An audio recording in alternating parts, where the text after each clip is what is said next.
bit of bio, Jo is passionate about diversifying the audiences involved in the design decision-making process in relation to the built environment. She's had 25 years of experience in various roles in regeneration, housing and education. Has significant expertise in working with diverse stakeholders and communities to understand complex issues with the cities and neighbourhoods. And I think complex is absolutely right. This is very complex. It's not a simple thing. Jo established Place in 2011. I should say she's also trained as an architect to deliver creative, accessible education engagement programs that enable people to meaningfully engage with and shape their built environment. She leads the team on strategic delivery and direction of program, along with supporting it. Place works with clients from local authorities and city regions to housing associations and design teams, advocating for genuine involvement in the design of Place. Place is supported by a network of over 140 ambassadors, built environment professionals and volunteers that support their activity. So welcome, Jo, and let me hand over to you to share your thoughts. Thank you. I feel like that's tricky to follow up now. Thank you for inviting me, and it's been really interesting to hear everyone's presentations so far. It's such amazing work, and I really enjoyed listening to the presentation we've just had. It's brilliant to see that collaboration and seeing youth engagement so intrinsic to a project. So I'm going to whisk through us now. A bit about us as an organisation. We're a social enterprise established in 2011, and we're really focused on place education and youth voice, and increasingly the sort of youth voice and engagement side of what we do is a real blur. I think when we first started there was very much education and there's engagement, and that's increasingly crossing over, which is really important. We believe that everyone's an expert in the built environment. It's something we're really passionate about as an organisation. So it doesn't really matter if you're 5 or you're the chief exec of a housing association or you run an architecture practice. You've got different insights to bring to that project. And for us, it's making sure that people feel able to talk about those insights, to share those insights, to give them the confidence and the mechanisms to do that. As a social enterprise, we reinvest our surplus into the communities that we work with. So things that I mentioned about our Academy alumni, we're currently funding that. And we're blessed to have an amazing support network. I'm sure this isn't the right number at the moment. It's quite changes, it kind of goes up, but around 140 volunteers from across the sector, across the built environment. I'm just going to touch on engagement because then I'm going to talk a bit more about young people. But our principles in terms of engagement really cross over with our work with young people.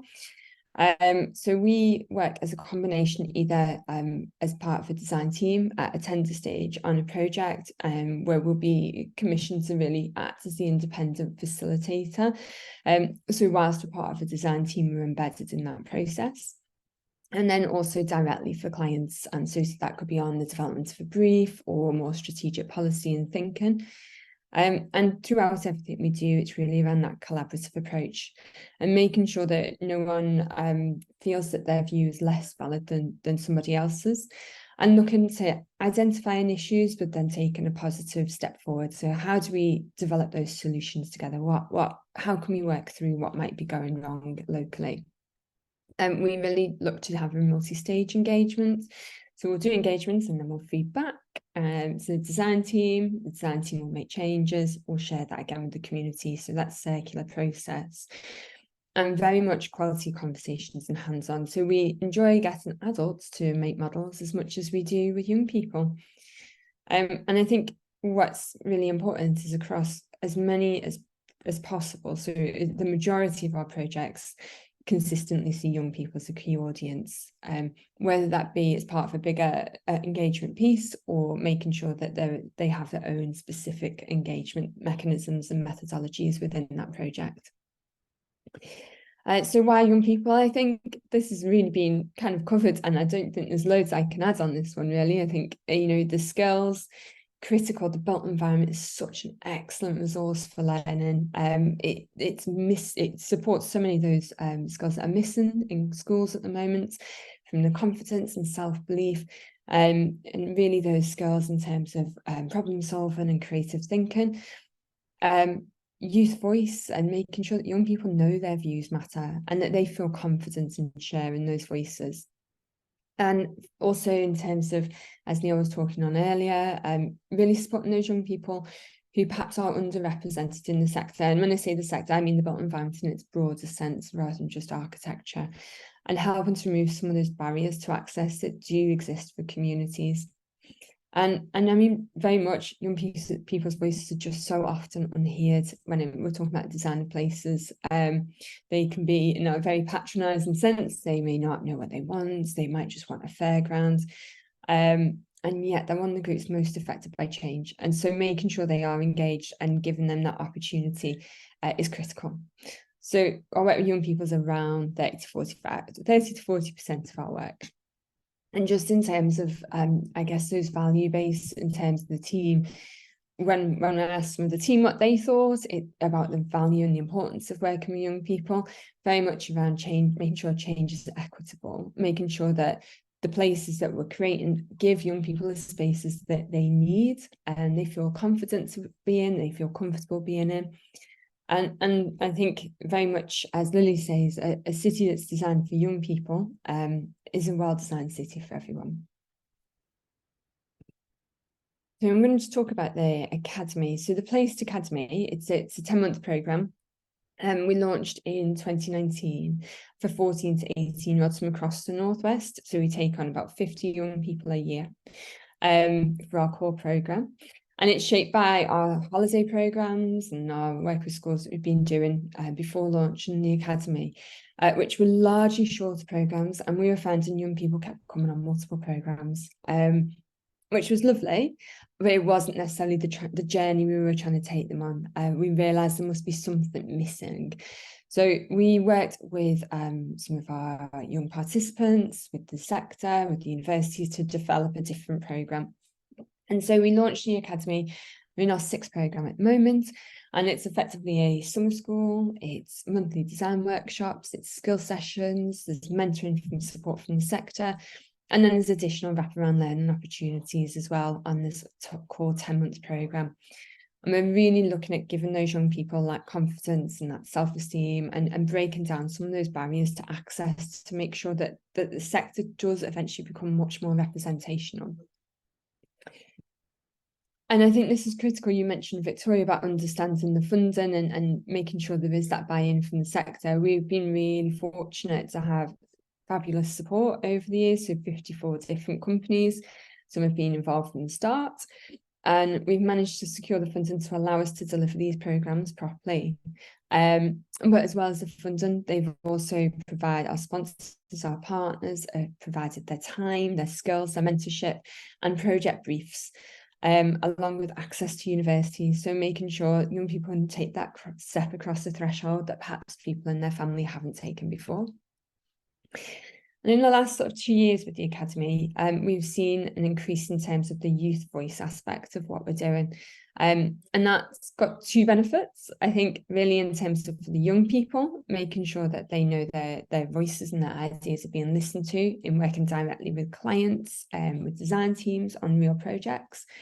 And also for our sponsors of hearing the amazing insights of young people, but perhaps challenging some of those misconceptions that young people's ideas aren't quite as valid as other people's. So we work with those our sponsors and our partners to provide briefs and with a real scope for influence. So what is the change that young people can make to this project? And we provide a really structured approach within our, whether that be a 4-day programme or a day programme, where it's an engagement that has that ladder of learning, and that we present questions and activities in a different way to collect and collate data that is valuable to the client, but also allows for real creativity and problem solving as well. And so really, because our young people are with us for quite a journey, it really allows them to feel confident and effective in sharing their views with people who perhaps initially would seem quite intimidating. So that could be presenting to Steve Rotherham, who heads up Liverpool City Region Combined Authority, for example, and feeling actually, yeah, we're ready to do this, we're able to communicate. And I think within our work, whenever we do a session on an engagement project, if that's a 1 day or a 4 day, we make sure that we provide a really strong report covering all of the outcomes, all of the key ideas and guidance from those sessions, so that the sponsors have something to take away with them and to really influence what they're doing. And effectively, a lot of some of our sponsors, our gold sponsors, our partners, they're acting like a client. So they're acting as a client for our young people. So these are some of the people that are our clients and the young people's clients. So Liverpool City Region, we've been working as a partner since 2019. Our gold sponsors over this year and last have included people like Planet, Avison Young, Pegasus, Morgan Sindel. So very broad in terms of different disciplines and projects that they're bringing in. And then alongside that, we're also doing outreach programs with young people who perhaps for the 10-month program feels a bit too much. And so we're working on shorter outreach projects for 3-4 days with partners such as Wirral Council, Liverpool Council and ISG, focused on really, really localised issues for different communities. And we're adding additional opportunities as well for young people to share their views. So working with people like Places Matter, so that our young people can sit on design review panels once they've been through that 10-month programme. As a quick example of one of the projects, Liverpool City Region is our partner. We've been involving young people in the spatial development strategy, which has been emerging. And young people have been a key and ongoing group cohort that have been involved in the spatial development strategy throughout that period. And so through the work, particularly with the Academy Young People, they've really seen a shaping of the policies and the ideas and the ambition. Young people in particularly have been challenging the combined authority in terms of ambition on climate change and sustainability, and really asking for much more ambition. And that's been reflected in the policies that are coming out from Liverpool City Region. And they've been really committed and really involved as a client and as a partner, and really working closely with us to make sure that young people's voices are critical and integral to what's happening. Just quick in terms of the impact of the programme, I think in terms of specifically for this presentation, 72% feel they can help shape decisions about where they live by the end of the programme. So they feel more confident, they feel their voices are valued, they feel that they are able to talk to those who are making decisions about places in a way that makes sense and can impact change. Second and very quick example I'll just run through. This is where we're delivering a larger piece of engagement, working with Wirral Council and Liverpool City Region. And this is where we were part of the design team from the outset. So working with Mark MacDonald and Planet from the outset, who really embraced the idea of engagement, of hearing people's views, including young people. And so there's a major project of an active travel route, public realm and public square. And we delivered a whole range of different engagements. So that includes engagement from our pop-up shop, Birkenhead Heads Place, which is our community engagement hub in partnership with Wirral, reaching out to different communities and interest groups, and also young people. So out of the 850 people who we worked with, 200 of those were young people. And that includes going into schools. So we worked with 6 local schools, including pupil referral units, and also youth organisations, looking at a key public space and understanding their aspirations for space that currently young people aren't really engaging with. We then also had primary schools who came into our community engagement hub, who all were very, very aware in terms of how well spaces were looked after, how they feel, and really where social issues, and really being able to pinpoint issues such as drug use and antisocial behaviour. We also had young women from a secondary school talking to us about their experience around public place, intimidation, harassment, and how they use that public space, the areas that they avoid, their actions in public space to make themselves feel safe. And I think very much it's both, or in fact, all of the work that we did with young people on this project, they really confirmed what professionals know. There was no, in many ways, no massive surprises, but it was much more real life. It is much more led those conversations by the young people. And it really helped to drive those change in terms of the design. A few final thoughts. Young people are incredibly insightful. They consider other people's needs as well as their own from the outset. We don't need to tell them to do that. And that can be in contrast to perhaps when we are engaging with an older audience who aren't quite so good at thinking about other people's perspectives. Their experiences often resonate with others who are perhaps on the edge. So that could be older people, those with disabilities, those on lower incomes. Young people often have very, very similar experiences and sense of place. And they're very aware of the non-physical changes that are needed as well as the physical. And they're very much impacted by those societal changes.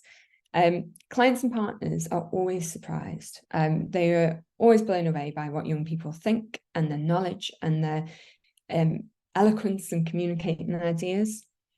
I think for us, that client involvement, that partner involvement, the sponsor involvement is invaluable. That first-hand hearing from young people, hearing their passion, their creativity, really has an impact. So I think making sure that wherever there's work with young people in terms of engagement, those making the decisions are present at the end, if not throughout, to understand what young people are saying. And I think it can really meaningfully shape decisions, but the process has to be right. So we need to make sure we're asking the right questions. We need to make sure there's parameters that we're working in do offer young people a scope for change. And I think one of our biggest challenges is limitations. At the end of the day, whether, politically or budget-wise, we hand over a report at the end, and that's for our clients to make sure that all of that is actioned. And sometimes there's legitimate reasons why certain things can't happen, but we need to keep pushing as a sector and keep driving and making sure that the changes that we want and the changes that young people are asking for can be realised as much as possible through that process. And that's it. Hopefully that was not too long.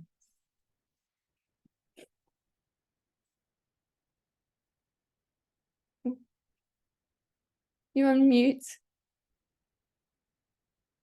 Thank you. Trying to keep quiet. So yes, thank you very much, Jo. It's really enlightening to hear the different projects, and also it's really interesting to see so many of these projects are, I'm going to say, out of the capital, because there have been so many seen to be in the capital, but actually we need to very much highlight it's going on everywhere or in different places. I think maybe to bring in later on a bit in our Q&A about policy, where this policy with the local authority, how they're taking it on, and which policy you're picking up on, or they're picking up on.